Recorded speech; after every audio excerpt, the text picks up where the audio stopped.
Hello, my name is Zandi and welcome to the channel. It's the final days of summer here in South Africa and the weather is so confused. One day it's hot as if it's mid-January, the next day the rain just pours down, but rainwater is always a blessing in this garden. Yesterday, strong winds and rain broke off a branch from my purple basil. It's a little sad, but then I take it as a sign that it's time for me to harvest and dry my basil before the season fully changes. Come along as I gather dry and save some beautiful leaves and seeds.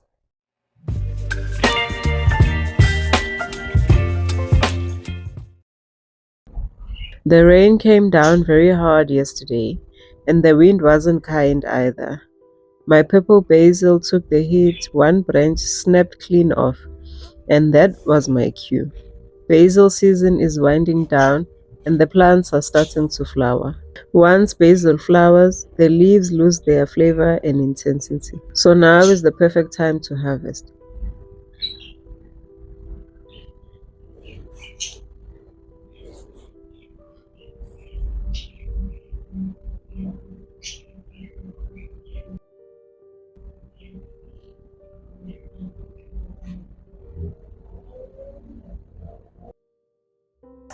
I will gently snip off the flower heads. This is where the seeds are. These tiny flowers are what is carrying the next generation of basil that will grow in my garden next spring.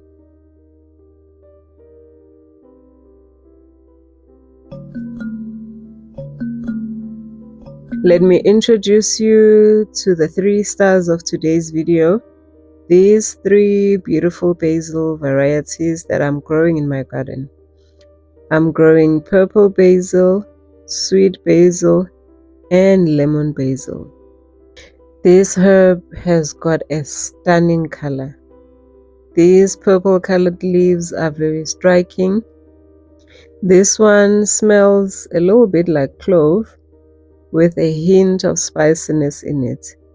It tastes a little bit spicier than the sweet basil. It's great for vinegars, pesto, and used as a garnish. That will absolutely make your plate look stunning. It loves to be grown in full sun and a warm spot with loose, fertile soil. Next up, I'm growing sweet basil. This is a classic, smooth, soft basil with that beautiful scent. This one is widely used in Italian cooking.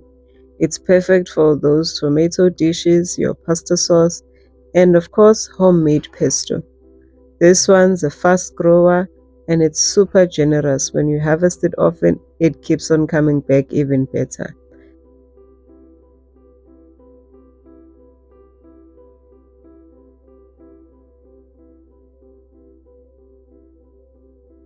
And my third variety, the lemon basil. This one is unique. The leaves are smaller than your purple basil and your sweet basil, and it has a punchy lemony fragrance. This one is good for teas, your fish recipes, and those beautiful fresh green salads in the summers. It also brings pollinators to the garden with these beautiful tiny flowers and that beautiful summer smell.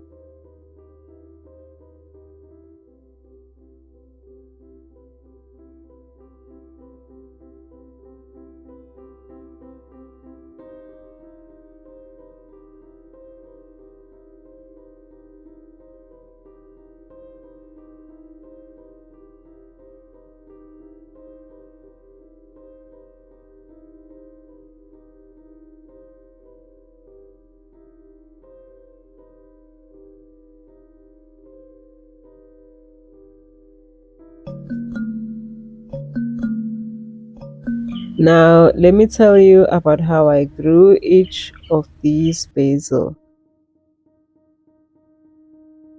Each basil in my garden has its own story. The sweet basil, it was a rescue. I found it barely surviving in an old herb planter.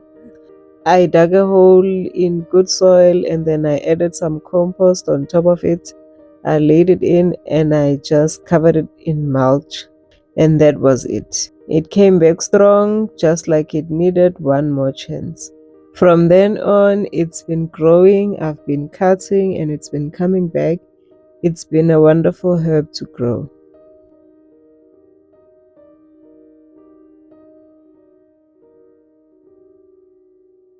When it comes to my purple basil, this one came from seedlings that I bought late in the season. It was too late in the season for me to start growing seeds. I gave the seedling a head start with adding compost-rich soil and I put it in a sunny space, and that was it. It has been growing nicely ever since. Honestly, my lemon basil is my pride and joy. I grew this one from seed. I just used a fine seedling mix. I planted it indoors by my sunny window and then I waited for the seedlings to grow and get strong. I hardened them outside when the weather was getting warm and it has been growing ever since. As you can see, my planter here is full of the lemon basil.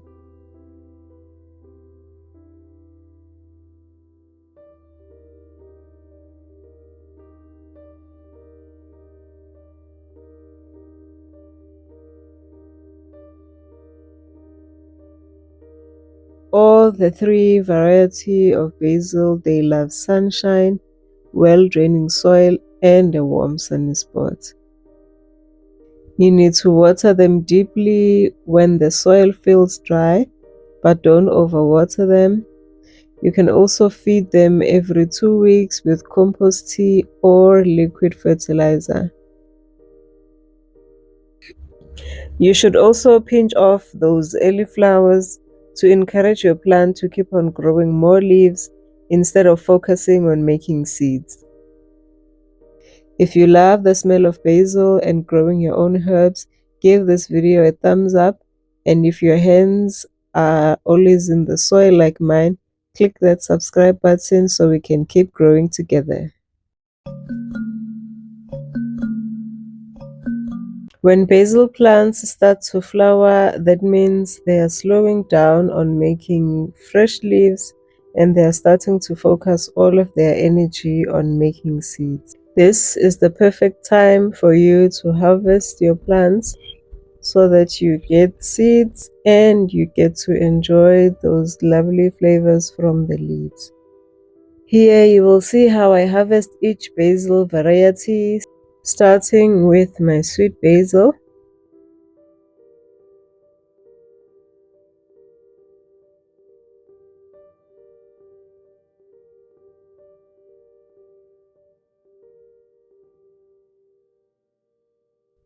Normally what you do when you harvest basil, you harvest the leaves with the clean scissors and then you snip just above a pair of the smallest leaves at the top of the branch.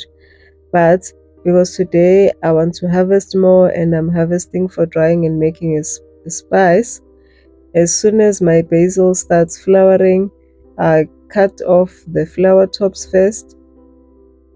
When I cut off the flowers, this is the base of the flowers and it has seeds in it.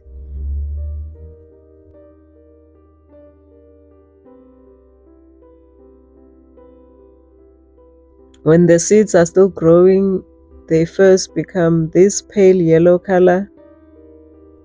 Each flower has got 4 or more seeds in it.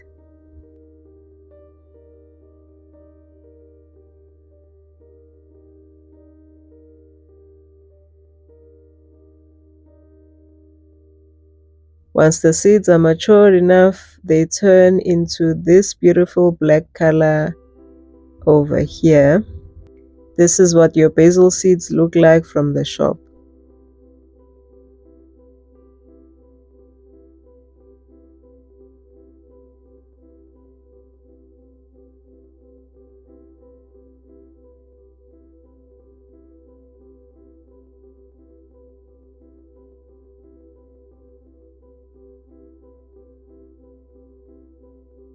And then to harvest the leaves, I use clean scissors, and then I snipped off a few branches on this bushy plant. I'm not going to cut all of it because I want to try and overwinter this plant. I'm also harvesting from different parts of the plant so that it stays healthy and balanced.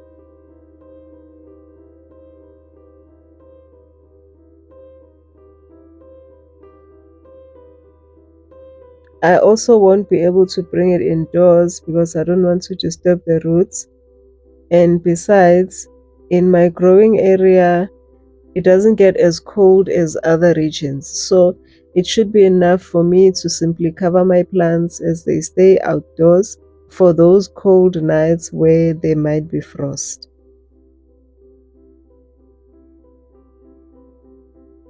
I'll simply cut off the flower tops so that the plant can keep growing more leaves at the bottom. To harvest the leaves, I'll use clean scissors and then snip just above a pair of small leaves. This helps your plant to grow new branches and stay full. But today, because I'm harvesting for drying and making spices, I want to chop off a couple of branches because this plant has grown to be very bushy and it's now encroaching on my other vegetables that I'm growing besides it. I harvested from the different parts of the plant so that it stays healthy and balanced and it's able to keep on growing.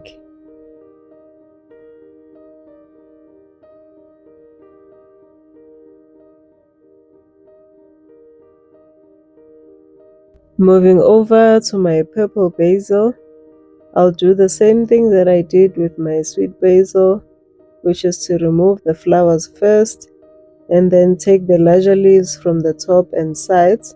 I'll also prune this one carefully so that I leave a couple of branches that will allow me to overwinter the plant.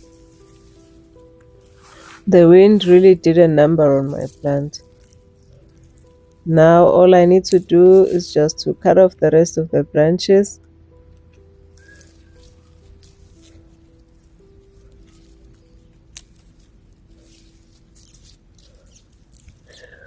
What was interesting for this purple basil is that the leaves at the bottom of the branches, they still have that green color.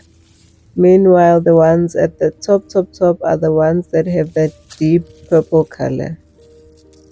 The flowers also have that deep purple color.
The seeds also have that purple color.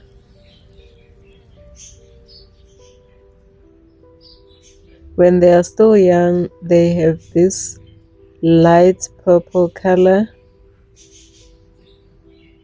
And just like the sweet basil, The flowers carry 4 or more seeds.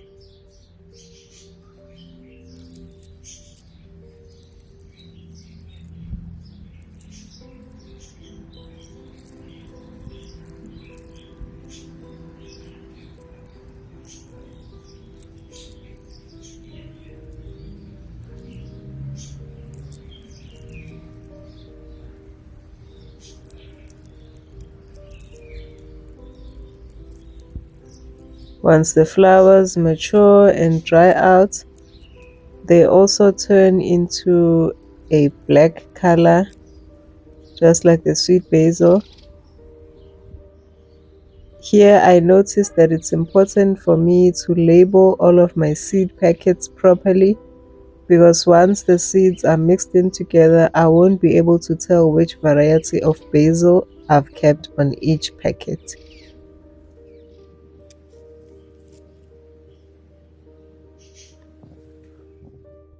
Moving over to my lemon basil. If you could smell this fresh and citrusy fragrance, it's so lovely. For this one, I will not be able to overwinter it because of the small leaves and tiny stems. I don't think it will survive the frost. This basil is significantly smaller than the other ones. The stem is smaller, the leaves are smaller, and the flower pods are smaller.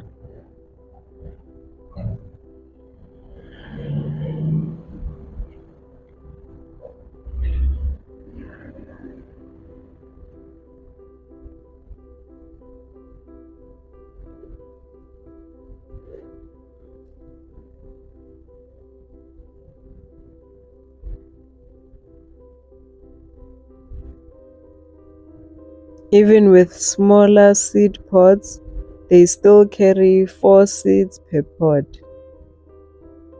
The seed color looks like the one from the sweet basil. When it still grows, it has that pale yellow color.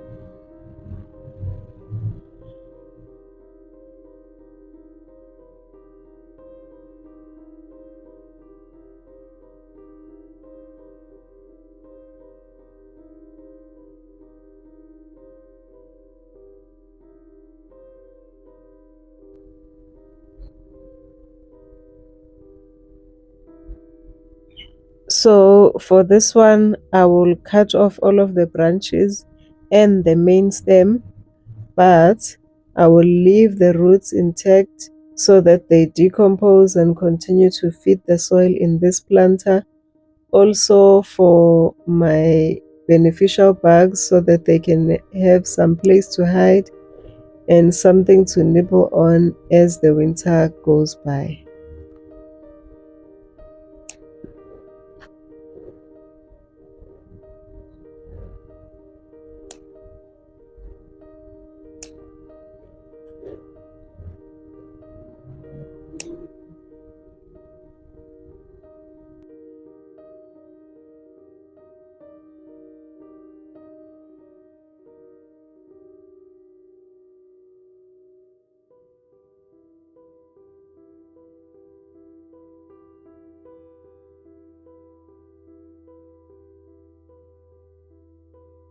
I will also do the same as the other basil.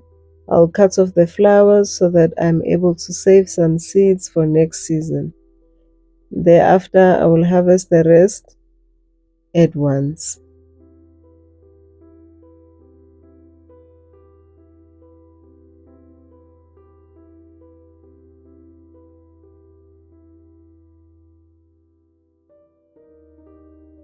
Here are some general tips for harvesting all basil varieties. It's best that you harvest in the morning, just after the morning dew has dried. That's when the leaves have the most flavor.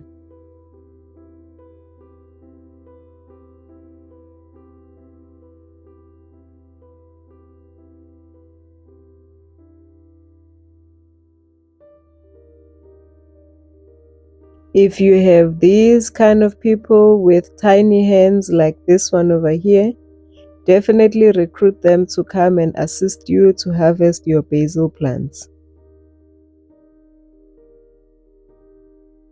If you will be doing some heavy pruning like me on my purple basil and sweet basil, make sure that you use clean scissors and you cut your branches carefully and avoid damaging the main stem. Always leave a few leaves on each plant so that the plant can be able to recover.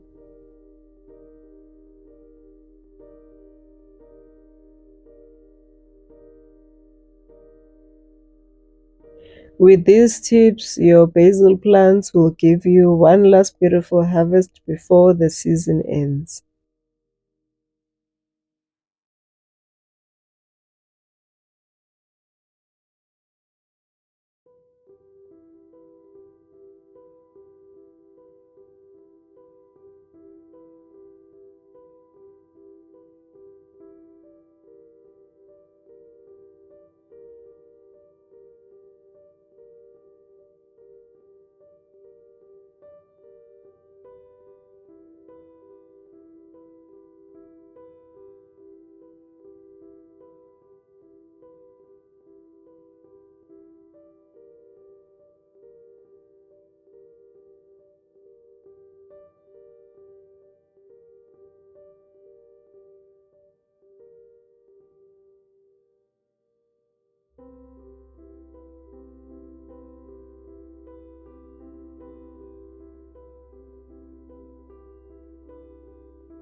After I've harvested my basil, now I need to make a plan for drying them and making that flavorful spice. This is my lemon basil after I've harvested it, and I've bundled it up like this. I washed it up just to clean up the leaves in case there were some bugs from the planter that attached themselves.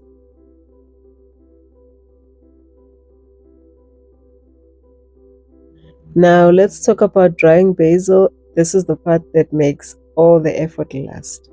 There are a few ways that you can dry your basil. I'll show you my favorite. The first method is to dry your basil in bundles. This one works best for lemon basil because the leaves are small and fiddly to pick one by one. I gather a bunch of the stems in twine and then I hang them upside down in a warm, airy space with no direct sunlight. Another method is to air dry by laying your leaves flat on a mesh rack somewhere dry with good airflow. This method is perfect for sweet basil and purple basil because the leaves are slightly bigger and easy to pick out from the branches. The third method is to use a dehydrator. This is fast and efficient. If you have a dehydrator, you can set it on the lowest temperature. This is to make sure that all of the flavor stays intact. But whatever you do, don't dry basil in the oven. The high heat destroys its natural oils, and those oils, that's where the flavor comes. This upside down bundle is the best way for me because it uses no heat, so I get to preserve all of the flavor from the basil. It also works best for me because I would not have been able to pick up each and every leaf from the tiny lemon basil plant.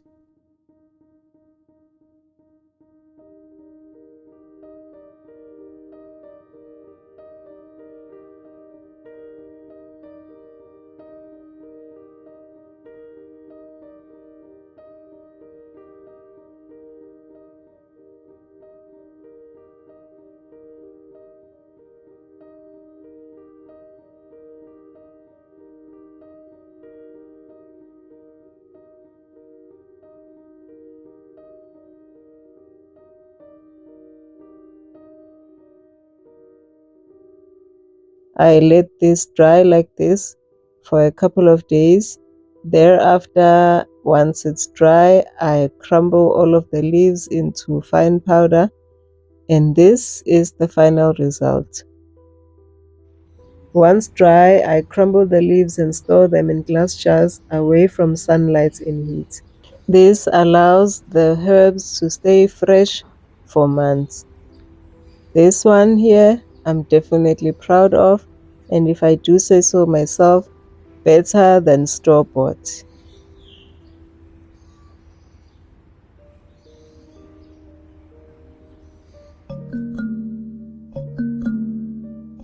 And just like that, another basil season comes to an end. Gardening is such a beautiful cycle. Each season brings something new to learn, and I'm always happy to learn something new. My harvest for today was great, and I also gathered some seeds for tomorrow. If you're enjoying this video, please water it with love by clicking that like button below. And tell me in the comment section below, what is your favorite way to use basil? Don't forget to subscribe for more gardening and homesteading tips. Until next time, happy gardening to you.